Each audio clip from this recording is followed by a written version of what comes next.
Barbara Besios dan Rita Ritchie dalam buku Teknologi Pembelajaran Desain Pesan meliputi perencanaan untuk merekayasa bentuk fisik dari pesan. Hal tersebut mencakup prinsip-prinsip perhatian, persepsi, dan daya serap yang mengatur penjabaran bentuk fisik dari pesan agar terjadi komunikasi antar pengirim dan penerima. Melalui suatu desain, orang biasa melakukan langkah-langkah yang sistematis untuk memecahkan suatu persoalan yang dihadapi. Dengan demikian, suatu desain pada dasarnya adalah suatu proses yang bersifat linear yang diawali dengan penentuan kebutuhan, kemudian mengembangkannya rencana untuk merespon kebutuhan tersebut. Selanjutnya rancangan tersebut diuji cobakan dan akhirnya dilakukan proses evaluasi untuk menentukan hasil tentang efektivitas rancangan desain yang disusun. Prinsip-prinsip desain pesan pembelajaran, yaitu yang pertama kesiapan dan motivasi. Penyampaian pesan pembelajaran, siswa siap dan mempunyai motivasi tinggi agar hasilnya akan lebih baik. Siap di sini mempunyai makna siap pengetahuan prasyarat, siap mental, dan siap fisik.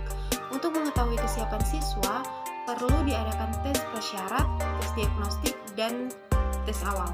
Kedua yaitu prinsip penggunaan alat pemusat perhatian. Dalam penyampaian pesan belajar, digunakan alat pemusat perhatian agar hasil belajar akan semakin meningkat. Hal ini didasarkan atas pemikiran bahwa perhatian yaitu terpusatnya mental terhadap suatu objek yang memegang peranan penting terhadap keberhasilan belajar. Selanjutnya yang ketiga, prinsip partisipasi aktif siswa. Dalam kegiatan pembelajaran, jika siswa aktif berpartisipasi dan interaktif, hasil belajar akan semakin meningkat. Aktivitas siswa meliputi aktivitas mental dan aktivitas fisik. Yang keempat ada pengulangan atau repetition. Penyampaian pesan pembelajaran diulang-ulang maka hasil belajar akan lebih baik. Perulangan dilakukan dengan mengulangi dengan cara yang berbeda-beda. Perulangan dapat pula dilakukan dengan memberikan tinjauan selintas awal pada saat memulai pelajaran dan ringkasan atau kesimpulan pada akhir pelajaran. Yang kelima, umpan balik atau feedback. Jika dalam penyampaian pesan siswa diberi umpan balik, hasil belajar akan meningkat. Umpan balik adalah informasi yang diberikan kepada siswa mengenai kemajuan belajarnya. Jika salah diberikan pembetulan dan jika betul diberikan konfirmasi atau penguatan. Siswa akan menjadi mantap kalau betul kemudian dibetulkan. Sebaliknya, siswa akan tahu di mana letak kesalahannya. Jika salah diberitahu kesalahannya, kemudian dibetulkan secara teknis, umpan balik diberikan dalam bentuk kunci jawaban yang benar. Tujuan setiap desain pesan adalah untuk mengoptimalkan metode pembelajaran dalam hal meningkatkan pengetahuan dan keterampilan siswa. Ada juga tujuan utama dari desain pesan adalah untuk mengirimkan pesan dengan cara yang efektif dan efisien sehingga pesan tersebut dapat diterima dan dipahami dengan jelas oleh penerima. Ada juga beberapa tujuan dari desain pesan. Yang pertama, meningkatkan kejelasan pesan. Desain pesan yang baik dapat membantu meningkatkan kejelasan pesan yang akan disampaikan kepada penerima. Yang kedua, memperkuat pesan. Dalam beberapa kasus, pesan yang disampaikan dapat lebih efektif jika didukung oleh gambar, grafik, dan visual lainnya. Yang ketiga, mempermudah pemahaman pesan. Desain pesan dapat membantu mempermudah pemahaman pesan oleh penerima dengan memperhatikan tata letak, huruf, dan format yang tepat. Yang terakhir, yang keempat yaitu menarik perhatian. Desain pesan yang menarik dapat membantu menarik perhatian pesan dan membuat pesan lebih mudah diingat. Selanjutnya, manfaat desain pesan terhadap belajar yaitu menggerakkan faktor-faktor internal dan dirancang untuk proses kognitif, memudahkan peserta didik untuk memahami pembelajaran dan dirancang dengan menghubungkan dengan materi yang sebelumnya. Selanjutnya, manfaat terhadap pembelajaran yaitu guru memfasilitasi pembelajaran, mengaktifkan faktor internal untuk menciptakan suasana belajar, dan penyampaian pesan menggunakan alat dan bahan sehingga mudah untuk dipahami.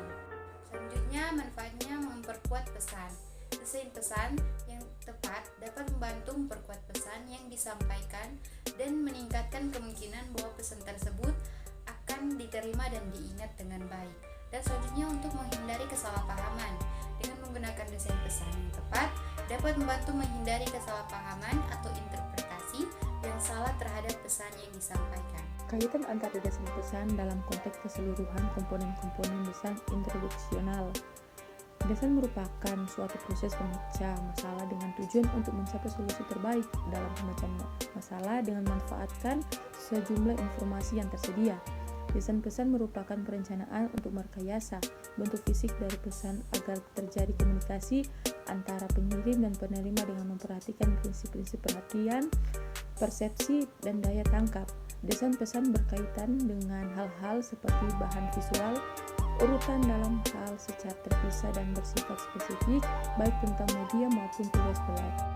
Proses pembelajaran, aktivitas yang diarahkan untuk mencapai tujuan adalah aktivitas pembelajaran, agen pembelajaran, seorang guru atau sumber pembelajaran lainnya, mengarahkan tindakannya pada objek siswa.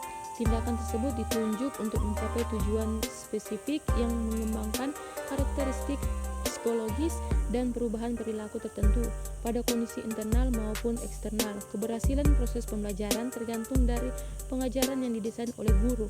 Proses pembelajaran memiliki gambar spesifik seperti yang pertama, ada objek yang ditransformasikan. Manusia memiliki motif dan kebutuhan khusus dan sejumlah kemampuan yang diatur untuk mencapai satu tujuan. Yang kedua, ada karakteristik yang ditransformasikan atau perubahan perilaku secara psikologis behavioral. 3. Ada tujuan yang ingin dicapai. 4. Untuk mencapai tujuan pembelajaran, seorang pengajaran harus mengetahui suatu perspektif algoritmik dan non-algoritmik dan panduan pembelajaran. 5. Preskripsi yang dimaksud di sini adalah program pembelajaran dan proses pembelajaran.